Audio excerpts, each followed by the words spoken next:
Hey guys, this is Tim with Musky Fool. Today we're tying the Rizzler. It's kind of like one of my favorite weighted bulkhead patterns.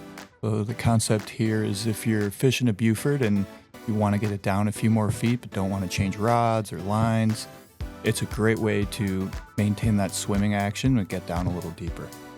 Let's get started today. And feel free to pause throughout this. It's a great way to kind of see what we're doing in each step. I'll try to explain it pretty well.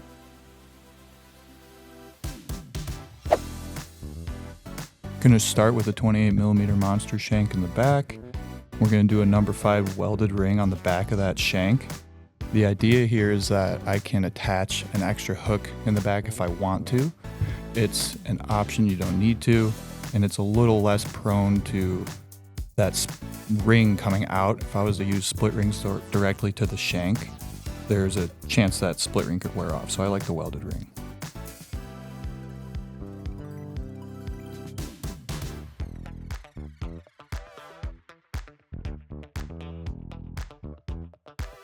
Always close off your shanks. I like to use a ton of super glue throughout my flies. You want to keep them indestructible.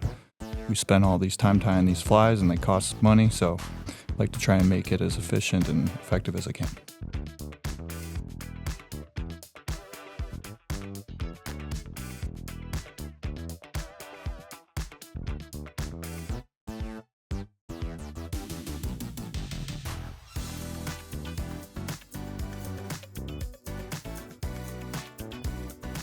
Okay, we're going to start with a little prop of Clouser grade white Musky Fool bucktail in the back.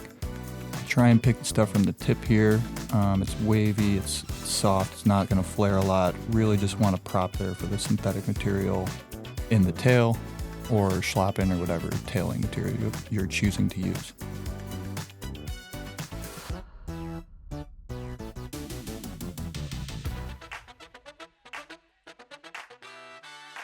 I try to keep my thread flat here. I don't really spin it because I don't want it to flare out.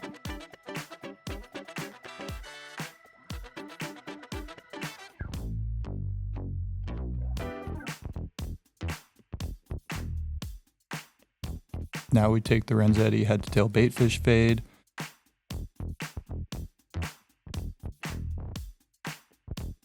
Synthetic material, what I'm doing here is just kind of tapering the fibers. So once I pull the full length of fiber out, I'm going to pinch some of these fibers on the end to make a natural taper. And we're looking for about 5 inches of material off of the back here, with that bucktail being a little bit shorter. You could also just cut this off square and then taper or cut at an angle to make that taper for the tail.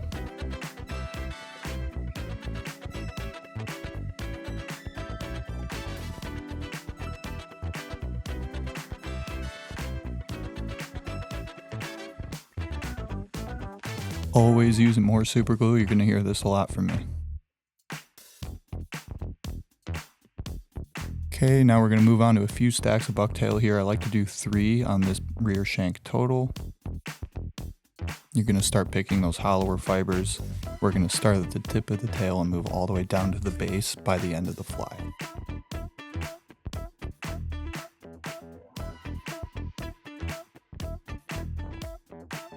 Contrary to before, I am spinning the thread now to get like a harder cut into that bucktail to make it flare out.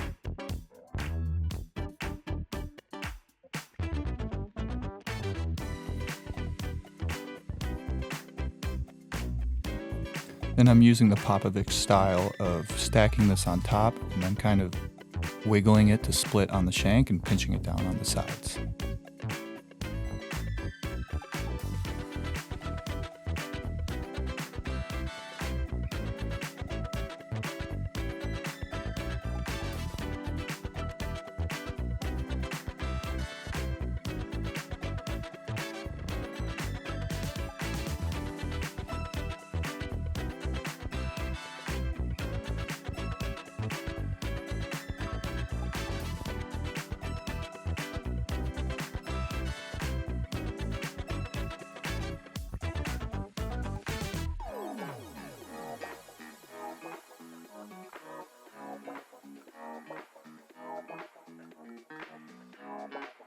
One more stage bucktail here, and with each stack I'm doing throughout the entire fly, I'm slowly increasing the length of those butt lengths of the bulkhead there.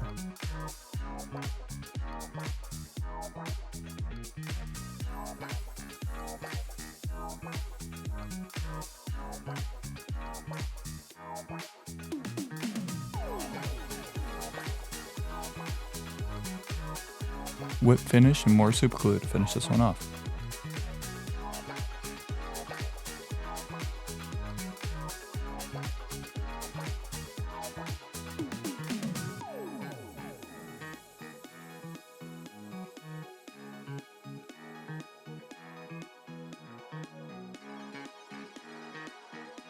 Next, we're going to use another 28mm monster shank, and this one is going to connect the rear shank to our front hook, which is going to be a jig hook.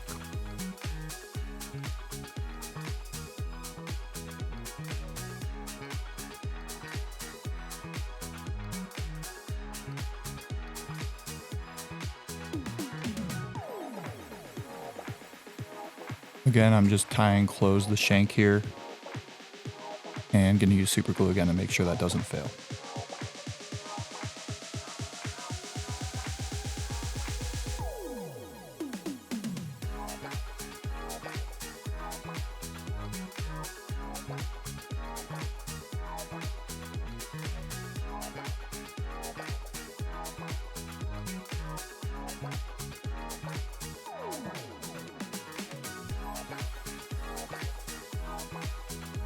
So now we're going to take a PR370 6/0, and I'm going to tie that shank connected to my rear shank onto this hook shank here.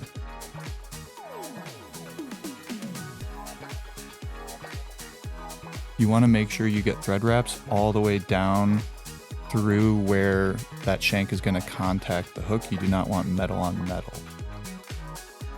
And then I'm tying this upside down because it's on a jig hook. And I'm going to make sure the rear eye of this front shank is lined up with the back of the bend of the jig hook. That's going to allow me to make sure I can place my weighted eyes in the middle of the shank, and that's going to give me the horizontal kind of fall that I want with this fly.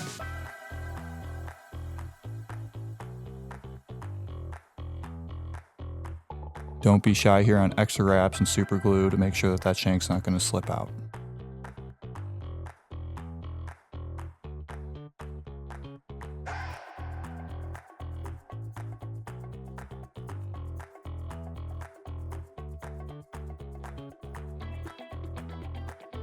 Coming back with more bucktail here. Like I said before, I'm slowly working down the tail, so these are going to be more hollow fibers. I like to do 3 stacks of this rear color up on this rear shank here.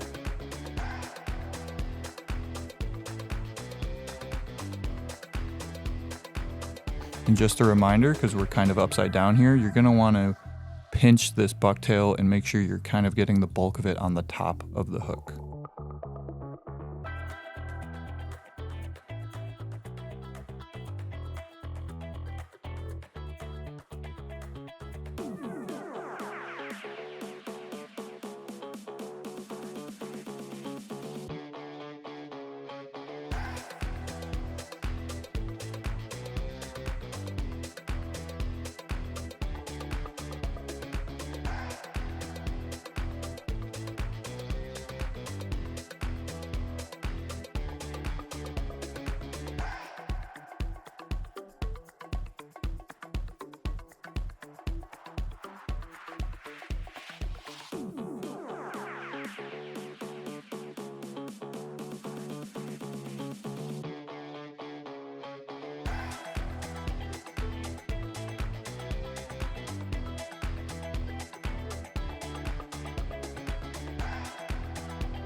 So next I'm ready for the color change here. Before I change colors of bucktail, I'm going to do a stack of wavelength flash that I card out here and stack on the top of the hook shank.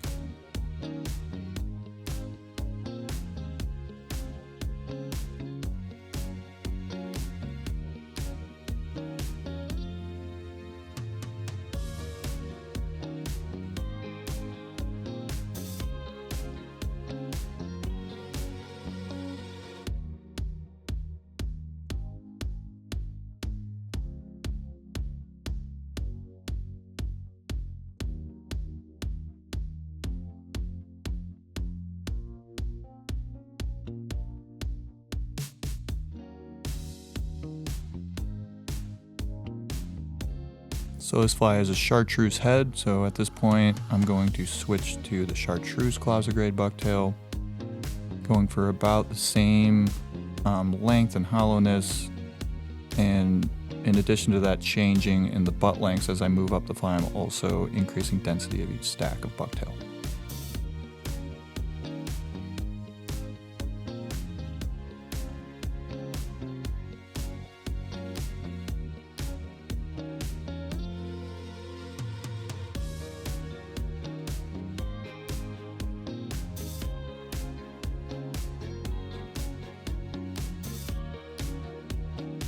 So now I'm going to do the hairline pseudo eyes and then XL.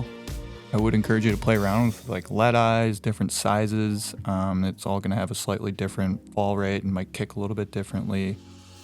This is where it becomes kind of obvious if you didn't get that shank secured to the hook back far enough. It's just going to start feeling like you're running out of room at the eye. So you want to make sure you tie these eyes back on the shank as far as you can.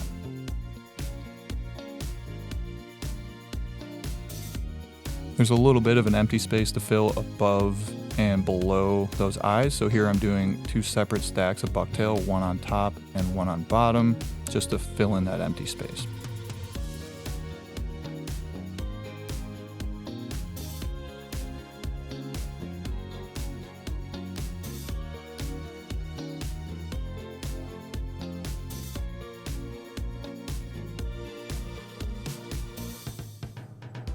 I am a big fan of the curved hair scissors here for touching up bulkheads when you need to trim them, and then also just cutting those butt ends before I tie the stack on.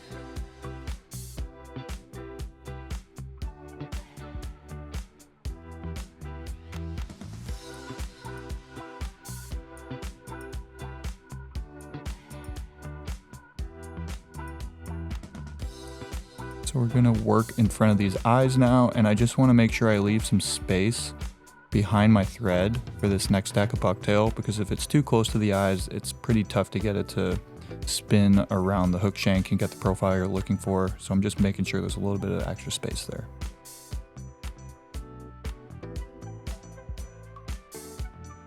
Still does get to be a little bit tricky to spin this bucktail around the lead eyes. So a couple things I do, one is I kind of pinch some hair on the bottom here as I'm spinning, and that helps me hold hair on the bottom, whereas most of the rest of the stack goes to the top where I want it on the fly. And then now you see me using the tips of these curved hair scissors to kind of pull them around the eyes. They can kind of get wrapped up behind them, even though the butt ends are in the right direction.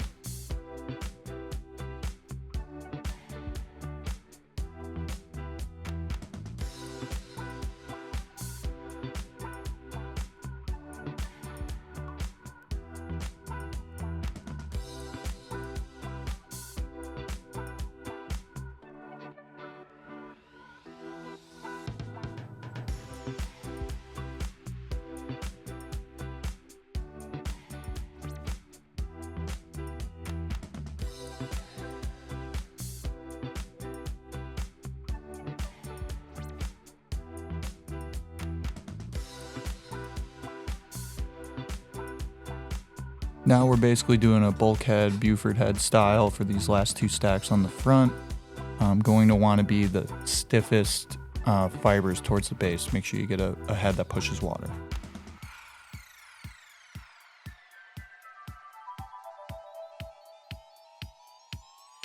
Again, don't be shy in the super glue, especially once you get the profile you want. That's gonna help hold the hair there, maybe survive a few fish too.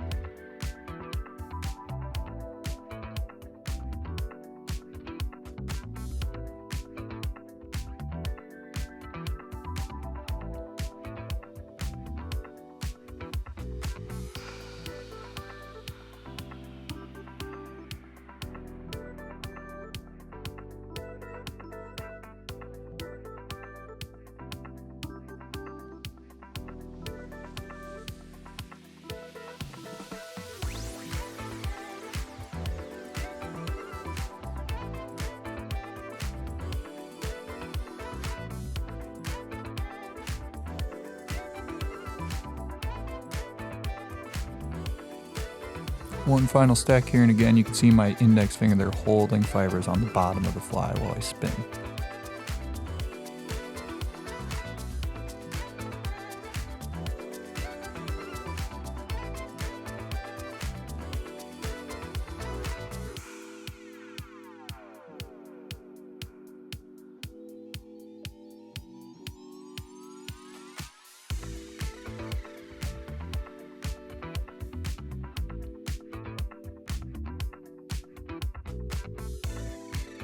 A whip finish and plenty of super glue to finish the fly off, and you're ready to fish.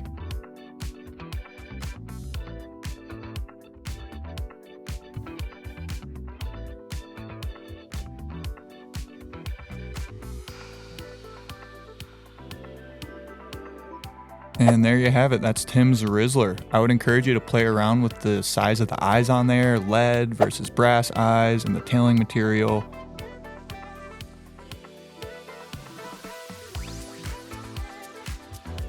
Please like and subscribe. All the materials here are available at Musky Fool, and feel free to give us a call and chat about it. Would love to talk about the fly a little bit. Thanks for watching, guys.